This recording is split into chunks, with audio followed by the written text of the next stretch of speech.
Hello, and welcome to our final, absolute last, probably ever, video lesson on Excel. And today it's not a lesson, we're actually going to talk about this unit's project, which is a personal finance spreadsheet. Ta-da! So what I'd like to do with you is go through the project outline so that there is absolutely no confusion whatsoever as to what you're supposed to do.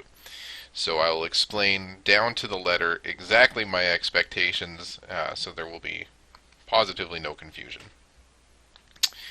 Okay, so to start off with, basically you are creating a budget based on your annual income. You get to choose a career. There are 5 careers: teacher, waiter or cook, nurse, bank manager, and lawyer. You're going to choose 2 of these. Okay?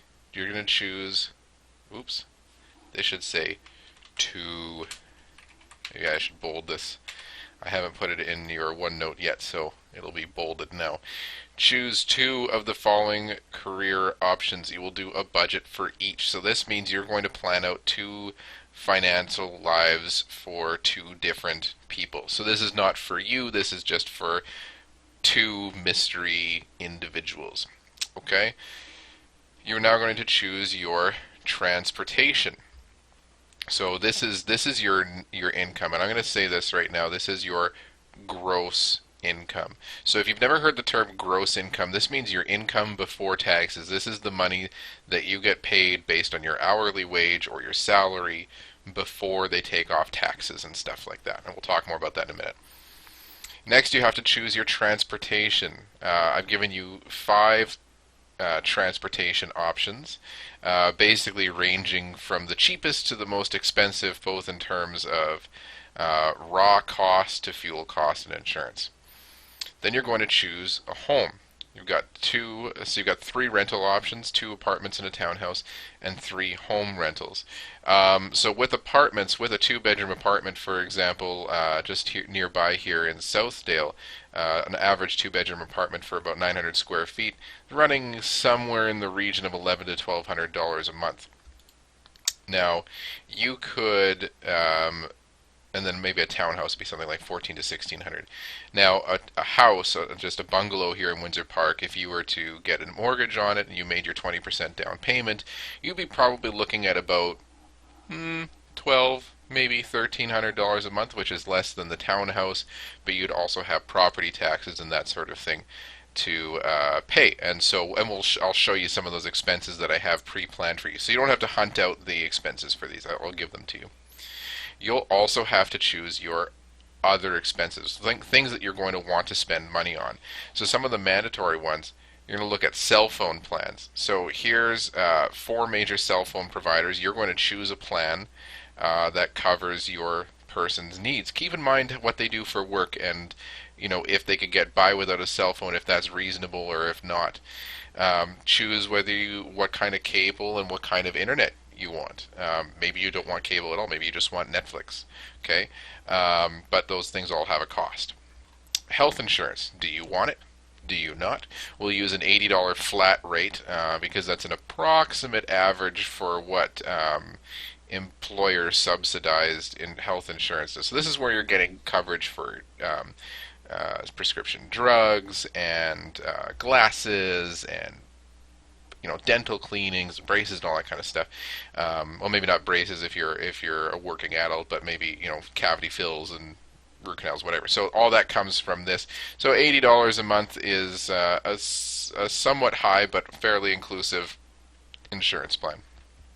Entertainment. What do you like to do? What would an adult like to spend their time doing? If they're going to go out to restaurants, go out to see movies, specialty outings, sporting games, how much money are they allowed to spend on those things? Because those things can cost quite a lot of money, especially if you're only a waiter making $32,000 a year. It's not going to be much. Groceries are really expensive. You'll be surprised at that, but it's up to you to find the average cost of groceries per person. So you'll be looking into that yourself. You'll also need to set up an emergency fund.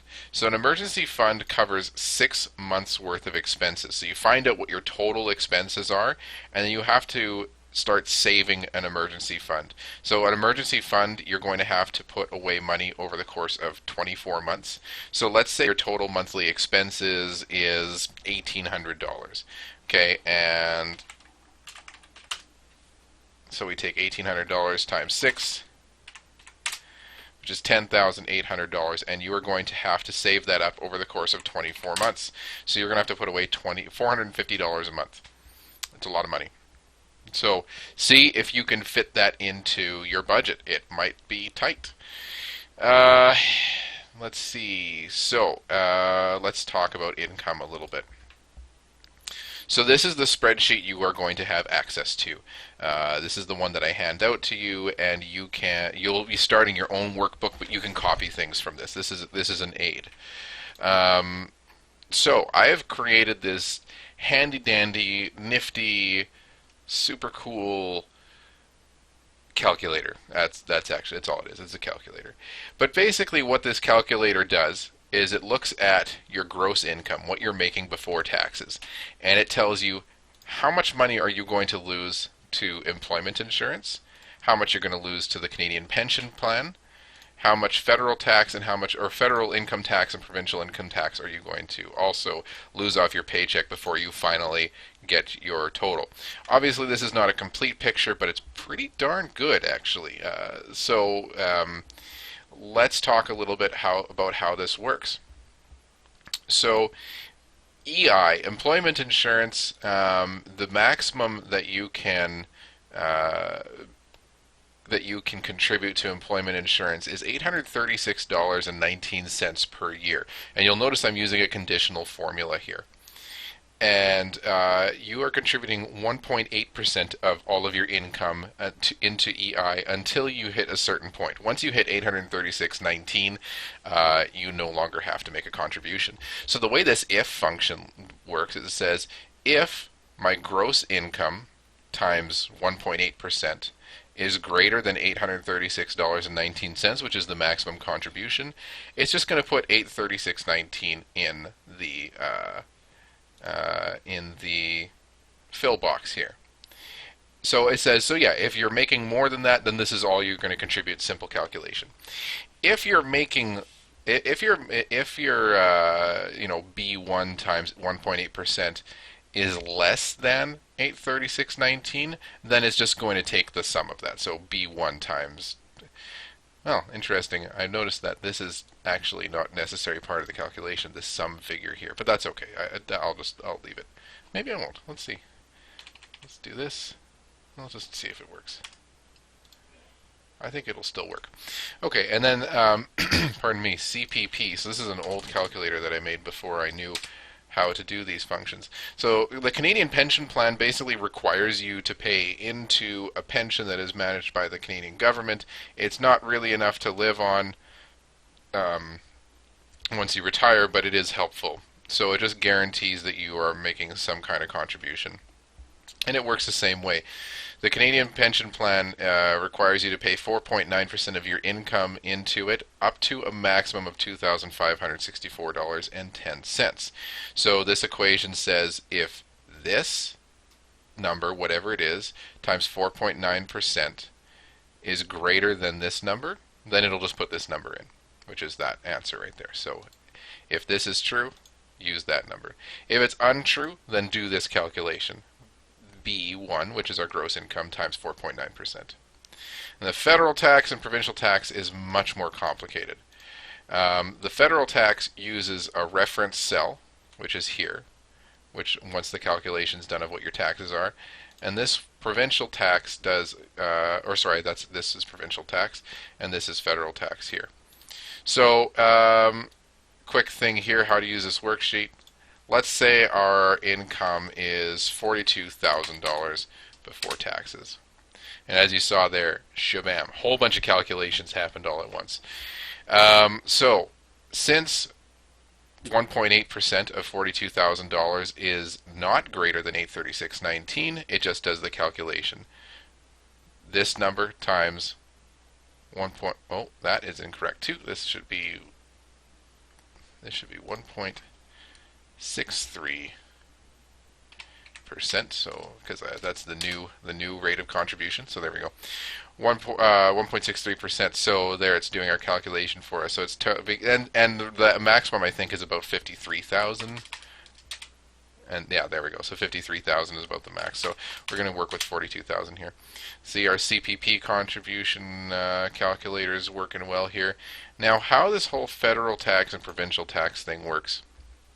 Basically, there are tax brackets. So in the province of Manitoba, the first $9,271 that you make is yours. You get to keep that. Manitoba will not take any provincial income tax off of it. However, the amount of money that you make between $9,134 and $31,465, they're going to tax at a rate of 10.8%.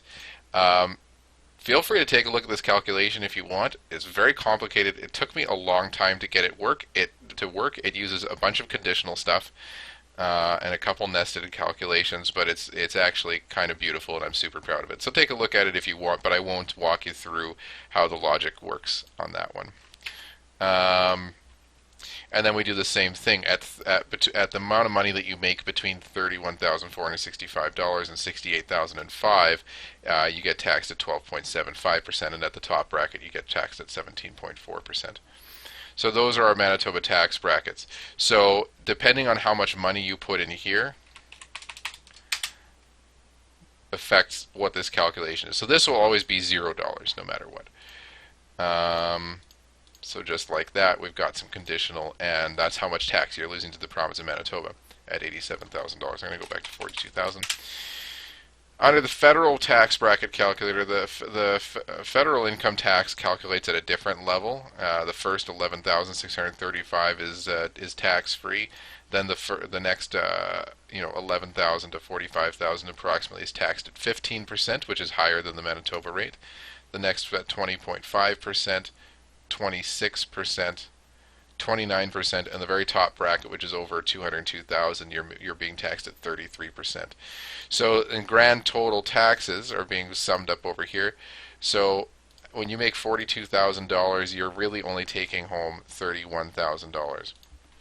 If you were to make $110,000 gross, your net would be $72,943. So you're losing $20,000 to the federal taxes. And of course, this is, there's no real commentary here as to whether that's good, bad, or indifferent. Ultimately, we live in a society where health care is free and education is free and certain other things, other social programs exist, and this is how we pay for them, through taxes. So, yeah, you get to go to school for free because everybody who pays actually, school's not a good option. Schools actually doesn't come out of this. It comes out of property taxes. That's for houses. But you get to go to the doctor for free and have emergency surgery for free because of these taxes. Interesting note, a heart attack in the United States can cost anywhere from $500,000 to $1 million. Oh my God, it's actually so much money. But your provincial taxes mostly, but also some of your federal income tax goes to pay for those sort of things. So you get to pay zilcho when you need to get a heart transplant. Cool story, huh? Okay, so now that we've got here your total net income, let's flip back over to the worksheet. So you're going to create a new workbook titled last name, comma, first name, dash, 2017 budget. And that's what you'll be handing in to me. So you're not going to work from this budget sheet. You'll be creating your own. It's important. It makes sure that your authorship is set correctly and all that sort of stuff. So that is, Word is telling me my grammar is poor. That's okay. So that's really important. So what you can do is if you have two worksheets open at once, so I'm going to open up another copy of Excel. Actually, wait, I can just do that here. Derp. New. So what you would do is you go to this, and if you want to copy this worksheet over, right-click on Income Calculator, right-click on the sheet. You're going to go Move or Copy. And look, there's actually a drop-down message here. It asks if I want to keep it in this workbook or another one. So it automatically recognizes that I've got another book open. So if I go OK, and make sure you do create a copy, otherwise it'll actually delete this copy. We don't want that to happen. Create a copy. Bling. Still exists here, but if we go over to our new, there we go, our new workbook, book 1, options. Oh yeah, there we go. Yeah, book 1, and it just has a blank sheet here. So that should be the first thing that you do, is that you copy that sheet over. And then you are going to rename this one, lawyer, or say, what were some of the other ones? Waiter or waitress, whatever. And so that way I know what your expenses are based off of. So enough of that. I'm going to close that, and I don't want to save it. And let's take a look at the other sheet that I've included here. So here's some options for you. These are some expenses that I've pre-constructed for you, so you don't have to spend so much time doing research. So here's your housing options. You've got 6 housing options. If you're renting, here's your monthly rental rate. Here's what your cost is for utilities. You'll notice that with the apartments, you don't pay for water. You just pay a little bit for heat. Sometimes it's the other way around. You don't pay property taxes because you're renting, and your home insurance is very minimal because you're just, yeah, well, it's complicated, but I won't talk about that. But that's all you're going to pay. A townhouse, higher on the rent and a little bit higher on the utilities, but very similar in cost. And then you get into your houses, and you'll notice there's a dip down in the monthly payment for your mortgage, but your hydro costs go up, you have to pay property tax all of a sudden, and your home insurance rates go up. So what is it that you get to, what is it that you're going to have as a home? Or your fantasy lawyer or whatever, who it is going to be, what are they going to do? And then we look at your transportation costs. Okay, so here's our 4 vehicles plus bus. Here's what your monthly cost is, either in bus passes or monthly installments for financing. Here's what your insurance costs are. Notice there's obviously none for busing, and no gas cost. And gas costs averaged for these 4 different vehicles. So yeah, what does your person drive? Then there are some other expenses which you need to look up on your own. Cell phone, cable, internet, health insurance. I've given you at $80 a month. How much are you going to save? This is not just for your emergency fund, which I actually forgot to add into you. So emergency fund. Are you putting, because maybe you want to save to take a cruise or go to Vegas or something. So how much do you put away to save for, whatever it is you want to save for?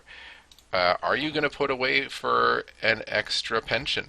It's a smart idea. It's recommended by economists that you put between 15 and 20% of your net earnings, so net being your after-tax earnings.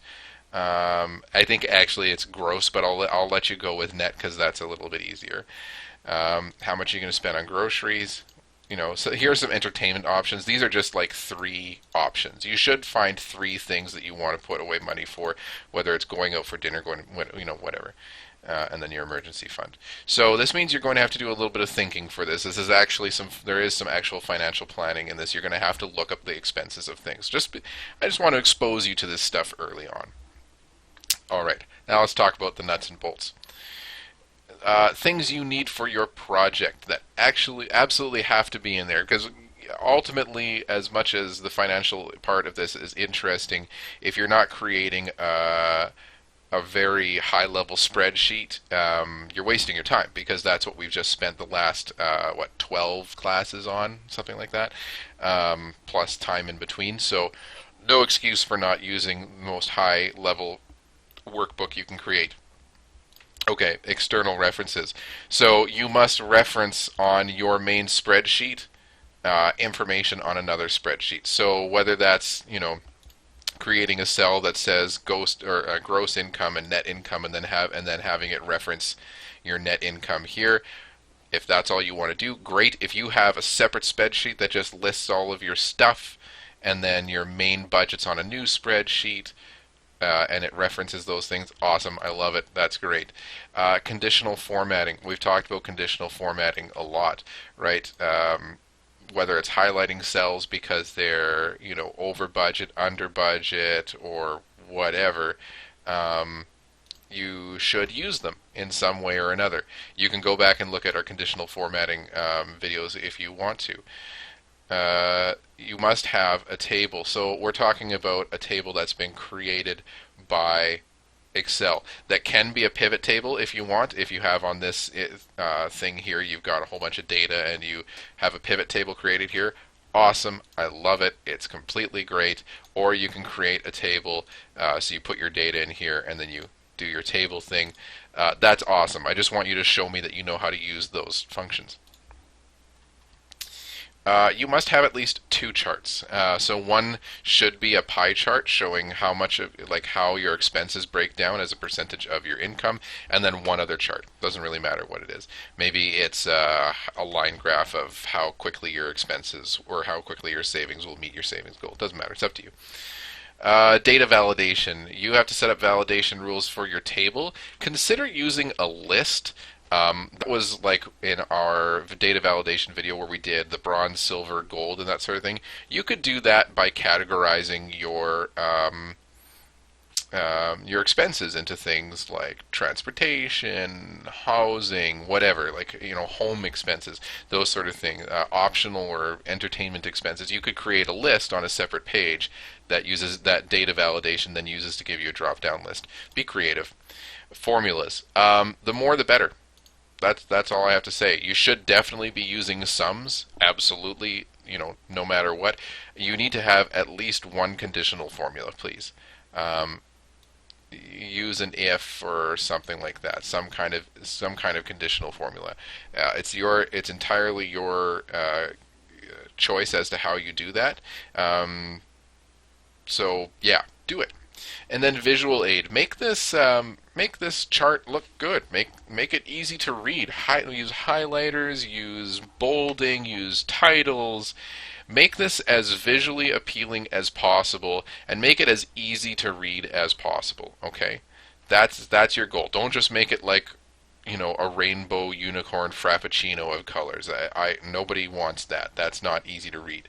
But make it somewhat colorful. You know how to use all of these, all of your layout tools and colors and all that kind of stuff. There's no excuse to not do that. So make sure that you are in fact doing that.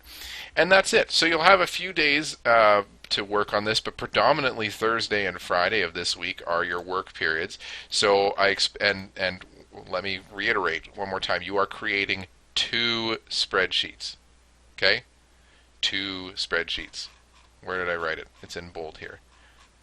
2 spreadsheets, or 2 career options. So they should both be within the workbook. You could have career option 1, career option, whatever. It's up. That's up to you. Okay, however you choose to name it, as long as I can understand it easily enough. That's the main thing. Okay, so hopefully this is all fairly self-explanatory. Go back, watch videos if you don't remember how to do stuff. This is your turn. This is your time to sort of extrapolate what you've learned and or expand on what you've learned, I guess, and apply it somewhere else. Okay, that's it, folks. I look forward to seeing what kind of fantastic, beautiful personal finance things you do when I get back from the music tour. Have a great time, and we'll see you next time.